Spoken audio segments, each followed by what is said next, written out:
चालाक बीवी। श्याम और राधा रायगढ़ गांव में रहते हैं। वैसे तो उनके अपने घर में ही 2 वक्त का खाना पूरा नहीं पड़ता, लेकिन फिर भी श्याम हर रोज किसी न किसी नए मेहमान को दोपहर के खाने पर घर ले आता है। एक दिन राधा कहती है, ये क्या है जी, जब आपको पता है कि हमारे पास अपना पेट भरने तक का खाना पूरा नहीं होता, फिर क्यों रोज किसी न किसी नए मेहमान को घर लेकर आ जाते हो? ऐसे तो जिंदगी जीना मुश्किल हो जाएगा। मेहमानों को खिलाना पुण्य का काम होता है, इससे भगवान खुश होते हैं। तुम क्यों उसके बीच में आकर पाप की भागीदारी बन रही हो? दोबारा मेरे सामने ऐसी बात मत करना, समझी? इसी तरह राधा बहुत बार श्याम को समझाने की कोशिश करती है, पर वो हर बार एक ही बात बोलकर उसे चुप करा देता है। इन्हें समझाना तो बेकार है। मुझे ही कोई ऐसी तरकीब सोचनी होगी जिससे मेहमान अपने आप ही यहां आना बंद कर दे। राधा तरकीब सोचने में लग जाती है और इसी तरह कुछ दिन बीत जाते हैं। एक सुबह श्याम बिना कुछ बताए जल्दी घर से निकल जाता है और राधा अपने काम में लग जाती है। कुछ घंटों बाद श्याम अपने एक दोस्त के साथ घर वापस आता है। सुनो राधा, आज दोपहर के लिए 3 मेहमानों का खाना बनाकर रखना, और याद रखना उनकी खातिर में कोई कमी ना हो।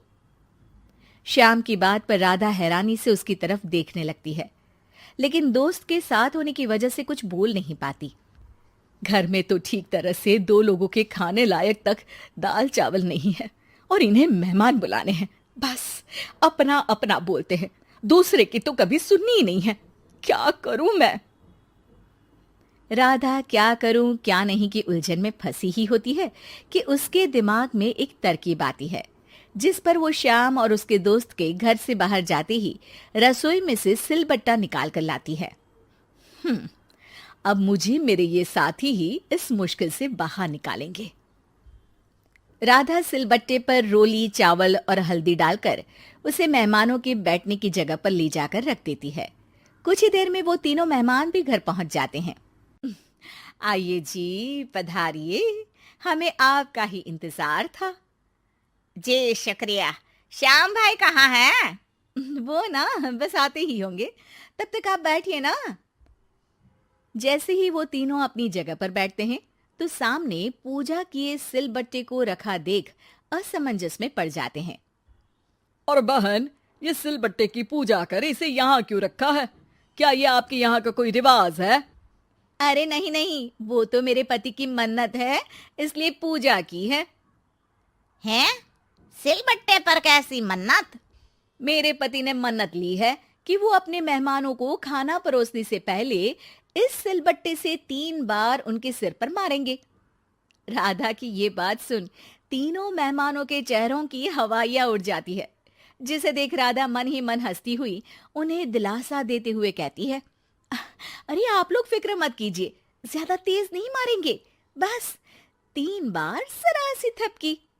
और ये सुनते ही तीनों मेहमान डर से कांपते हुए तुरंत अपनी जगह से उठ खड़े होते हैं।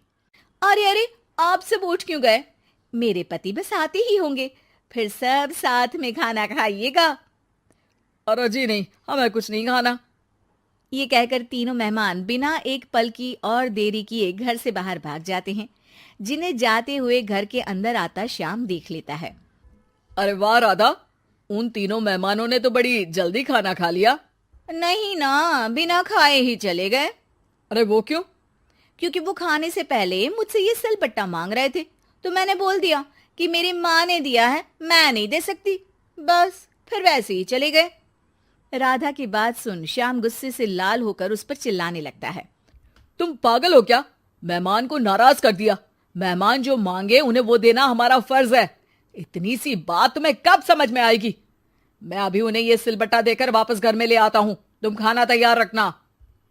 अब श्याम सिलबट्टा उठाए घर से बाहर निकल जाता है और मेहमानों को ढूंढना शुरू कर देता है, जो उसे पास में ही एक पेड़ के नीचे बैठे दिखते हैं। श्याम उनके पास पहुंचने ही वाला होता है कि वो उसे सिलबट्टे के साथ आता देख दोबारा भागना शुरू कर देते हैं, जिस पर श्याम भी उनके पीछे भागने लगता है। अरे रुको, मैं आप लोगों को ये देना चाहता हूं। अरे आप लोग रुको तो सही। अरे भाई, ये तो हाथ धोकर पीछे पड़ गया है। अरे जुबान कम और पैर तेज चलाओ। वो तीनों पिटाई के डर से और ज्यादा तेज भागने लगते हैं। इसी तरह तीनों मेहमान आगे आगे और श्याम सिलबट्टे के साथ उनके पीछे पीछे पूरे गांव में घूमते हैं, जिससे धीरे धीरे गांव में ये खबर फैल जाती है कि श्याम दयालु और उदार इंसान तो है, लेकिन अब से वो किसी की भी मेहमान नवाजी से पहले सिलबट्टे से 3 बार उसके सिर पर मारेगा, जिसके प्रभाव से अब लोग उसके घर खाने पर आना बंद कर देते हैं। मैं तो उन्हें सिलबट्टा देने जा रहा था और लोगों को लगा कि मैं मार रहा हूं। कितना बड़ा बेवकूफ हूं। अब मेरी ही वजह से कोई यहां खाने पर आने के लिए तैयार नहीं है। इस तरह राधा अपनी होशियारी और सिलबट्टे की मदद से श्याम के मेहमानों वाली आदत से छुटकारा भी पा लेती है और घर की शांति भी भंग नहीं होती। जरूरी नहीं कि हर जंग हथियार से ही लड़ी जाए।